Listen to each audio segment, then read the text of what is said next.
I don't know, I think it's very cliche to be like, oh, your whole mindset must have changed now, and you only live once, and blah, and I'm just like, ugh.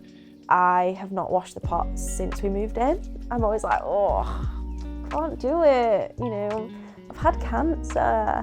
People always go, can you say that? Like, is that something you can joke about? Going out as a group of cancer patients was absolutely hilarious. Like, really good fun. Like, it was horrible, the stuff that we used to do to other people, but you needed to brighten your day up. Like, I had a friend and he'd had a brain tumour and a stroke, but he was fully functioning, and he'd go out and pretend to be fully disabled and he wasn't. But you know, obviously we'd just be there like obviously laughing our heads off. Like, I feel sorry for whoever had to witness that. If me pulling the cancer card brings a conversation, great. And I think that's the aim of it is, yeah, we can, you know, be cheeky with it, get out of things, you know, submit essays late because you're busy, you're tired, you're waiting for your treatment, whatever. But again, it's opening that conversation in a way that people haven't thought about it before.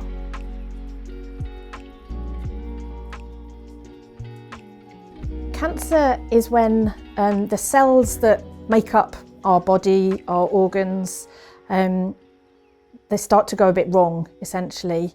They don't function in the way that they should, and that then affects the organ that they're in and stops that working, and they then start to multiply. For me, it was just like the stuff that you learn in GCSEs. That was basically it. That was my basic understanding of it, and I didn't think about it past that. And I did hear about people's like past experiences with cancer and stuff about it, like the lives it can take, how it can affect people's lives. But that's mostly something that you keep in the back of your head. It's not something you really think about. Before I had cancer, I just used to think if you got it, you've got a high chance of dying from it. I just was really scared of it, so I didn't want it at all. I think the important thing is to try not to make it too frightening. Cancer is just a group of cells that's growing out of control, has the potential to spread around the body, and we need to know exactly what kind of cancer this is, where it is, so that we can make a plan to treat it. When I was 24, I was diagnosed with breast cancer. Nobody in my family has ever had breast cancer, so it's not hereditary. 5 years later, I was then diagnosed with the exact same cancer, so a breast cancer again in my left breast, stage 1, so it hadn't spread to my lymph nodes. Really lucky it hasn't spread to any other organs or my bones. But yeah, so that was like 3 years ago, coming up to 3 years now, my last surgery. And everything's going really smooth at the moment. Everybody says don't Google your symptoms, but I did, and it came up with ovarian cancer. So I'd got that seed in the back of my mind thinking, well, it could be this. I said to my mum, like she was making a cup of tea at the time, and I said to her, I was like, it's gonna sound crazy, but all of the symptoms I've been experiencing for the past 12 months at this point, it's all saying ovarian cancer, but I'm not over 45. And my mum kind of said the same thing, where she was like, at the end of the day, you know your body. Unfortunately, if you're not being listened to, you're gonna have to argue. My specific cancer was germ cell ovarian cancer. Most doctors will never see it. Categorically will never see it in their entire careers because it is that rare. Just because it's rare doesn't mean it doesn't happen. And I think people don't need to be afraid, but need to be aware. Yeah, no, so next Friday, they're paying for me to go to Liverpool, to go to set. No way. And basically, Yeah, it's filmed in Liverpool. And basically consult on a storyline and be an extra for the day. That's really cool. Oh my god, that's sick. Oh, is she going to be in the TV, like on the programme? Yeah, kind of in the background, but then also like actually consult Speaking on to it. the Did you Yeah. ever watch it? No. What do you think of like it being a soap opera and then wanting to cover it? What do you think you'll like say? Or To be fair, I've not really thought about it. I just kind of want to get across that it doesn't matter how old you are, because I don't know really anything about what the actual storyline's going to be. So I just want to make sure that people like me are represented, really. This is how, you know, the world changes, is when people speak out about their own experiences. Yeah. Exactly. But yeah, I'm so proud of you. I think we all are, everyone is. We hear about cancer a lot, like in movies, and even schools. If mention the word cancer, even in subjects you learn about in school, talk about cancer.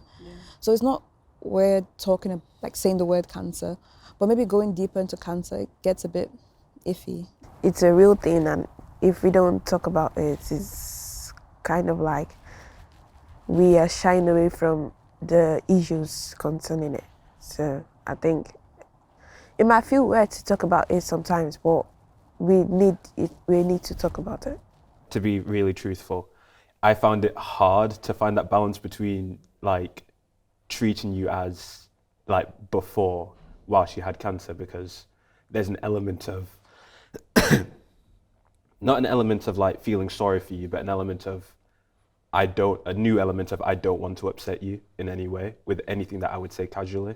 Yeah. So there was kind of a level of that, and I'm pretty sure everyone did appreciate when you did, even the basic details that you gave out to everyone. Everyone did appreciate that. I had very little knowledge of cancer and cancer treatment. Obviously see the adverts where people wear pink and are bald, but that's not really cancer day to day. I think the biggest myth is that you have to be over a certain age to have a certain type of cancer. One common one that I have come across is that it's in some way catching, contagious, that you can get it from other people, which obviously is not true. I think a lot of young people don't think cancer can happen to them. That is definitely not true, although it is pretty rare, it definitely happens.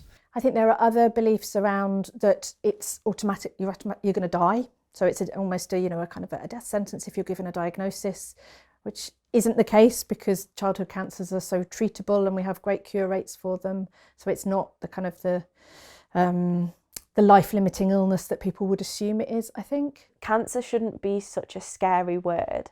I think we should be able to talk about it with people without people immediately going, oh my God, or people immediately thinking, you're going to die. Some people think if we start to look at it or you say it, it's almost going to make it true. It's going to make it more likely. And obviously that's not the case. We as GPs, we're not so scared of it. We will talk about it. We will say, I do think this is cancer, or I don't think this is cancer, or shall we look at whether this might be cancer? And we're more than happy for you to come to us with those kind of thoughts and, to say the word. In the GP room, it's a safe space to say whatever you need to, whatever you want to. When you first told me you were diagnosed with cancer, obviously the first question I thought was, is it terminal? Are you going to be okay? It was kind of like, it was quite crushing to know that, someone so close to you, in my mind, was just going to just vanish. That's the only thing I could think of, and I was just like, is he going to be okay?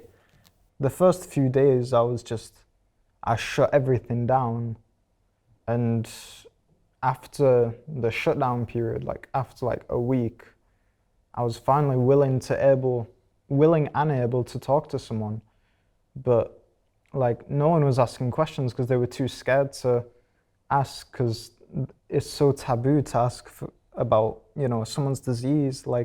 They're just scared to offend me or to upset me, but I need somebody to talk to about it, because if I don't, then it'll just crush me from the inside. No one ever really talks about cancer, and I don't even recall it ever being discussed at school, even in health classes or even biology. It was just something that it exists but nobody talks about. Yeah. And I think that kind of makes it harder to approach because you don't want to feel like you're being ridiculous. definitely, like, we aren't ever, like, at school, I definitely remember we aren't ever told about it. And I suppose when we were younger, it would be like family members that were older. But even then, like when you're younger, you kind of get sheltered from it. But I remember being a little bit older and like family members going through it, and it's just being like, oh, like, no one ever says the word. Like it's like another C word you can't say.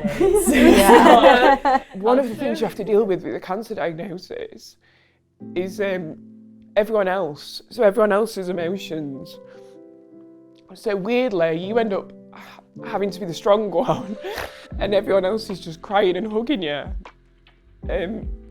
which is their way of showing the caring. But I think the main thing I was saying was, if you're not sure what to say, just say something. Like, don't ghost. So it's about trying to stay connected. And I think one of the nights I remember, I was at home and the girls had FaceTimed me off the dance floor, but I really appreciated that.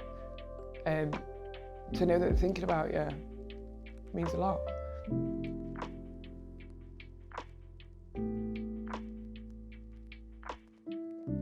So the advice I'd give young people if they thought they had symptoms of cancer would be to speak to somebody about that. Whether that be a trusted adult or family member, but come and see the GP ultimately, come and get seen and talk about what your symptoms are and what your concerns are.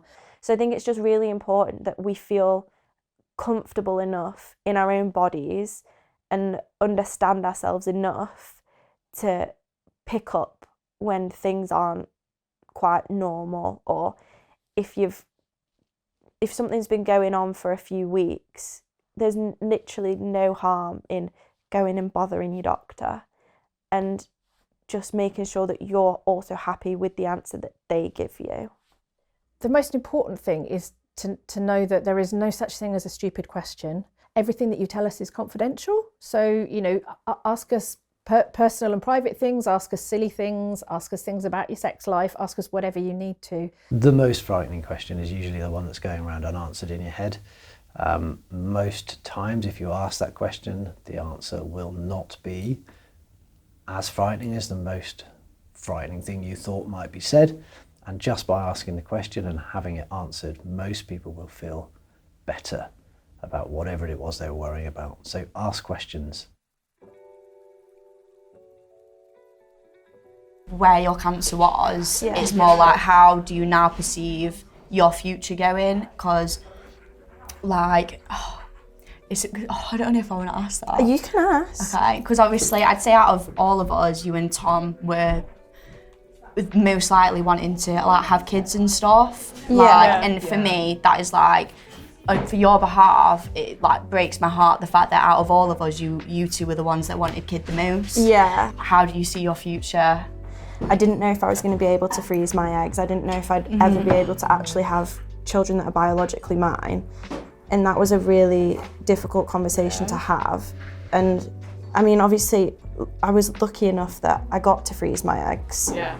And so I have the opportunity. It's just going to be more difficult. Than a normal person. Is that through IVF then? Or? Yeah. So because would you be able to have your own? Like, would you be able to? I'd be able grow to your own carry. baby? Yeah. Yeah.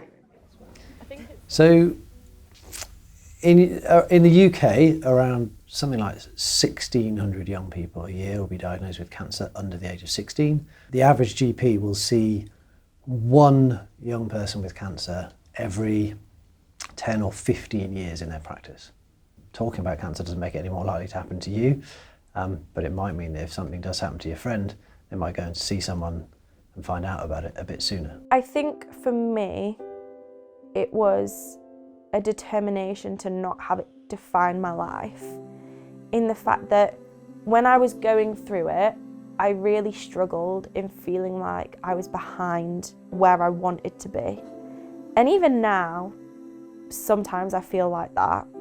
And equally, that's such a silly thing, because we're all at different stages of life. We all move at different paces.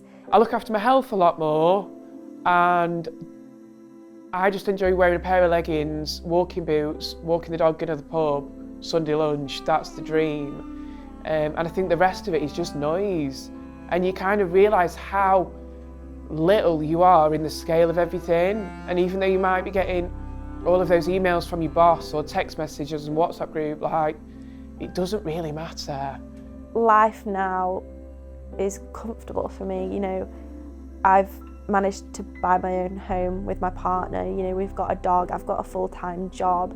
Life is always going to move on. You will always find something to hold on to. There's always that little star to just kind of wish on.